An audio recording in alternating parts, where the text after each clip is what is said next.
안녕하세요. 논산시 청소년 여러분. 물리학자가 되기 위해 노력하는 윤서진입니다. 저는 지금 서울시립대학교 물리학과 1학년에 재학 중입니다. 물리학과 학생들은 물리학 연구에 필요한 기본 개념과 이를 첨단 산업에 적용할 수 있는 역량을 학습합니다. 눈으로 볼 수 있는 현상을 다루는 고전력학에서부터 현대 물리학, 전자기학, 그리고 어렵기로 소문난 양자물리학과 광학, 고체 물리학, 열 및 통계 물리학을 거쳐 시공간에 대한 흥미로운 설명을 담고 있는 상대론까지 교육과정에서 물리학 분야의 전반을 다루고 있습니다. 고등학교에서 처음으로 뉴턴의 운동법칙을 배우게 되었습니다. 물체를 단순화하고 상황을 제한적으로 설정한다면 뉴턴의 운동법칙으로 책상 위 물건들의 운동을 수학적으로 설명하고 예측도 할 수 있다는 사실이 제게 흥미롭게 다가왔습니다.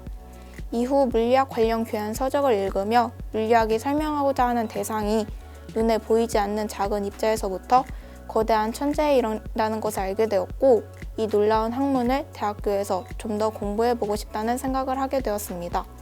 물리학과는 물리학이라는 기초 학문을 다룬다는 점에서 다른 학과와는 차이가 있는 것 같습니다. 물리학과 교육과정을 이수하면 이공계열 대부분 분야의 토대가 되는 지식을 습득하게 되어 반도체 기술이라던가 의료기기 제작 같은 다양한 분야로 진출할 수 있는 가능성이 많아집니다.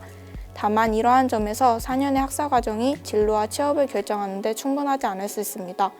학사과정 이후에 석사, 박사과정을 통하여 자신의 관심 분야에 대한 전문성을 키울 수 있을 것입니다. 물리학과 진학을 희망하다가도 물리학과에서 다루는 학문의 깊이나 졸업 후 취업 분야, 전망을 고려하면 어려운 길을 택하는 것은 아닌지 망설이게 되었던 것 같습니다. 천재 물리학자들의 아이디어를 보면 물리학과 진입 장벽이 한없이 높아 보이기도 합니다. 하지만 그럼에도 저는 기초 학문을 배운다는 것의 의미가 크다고 생각합니다.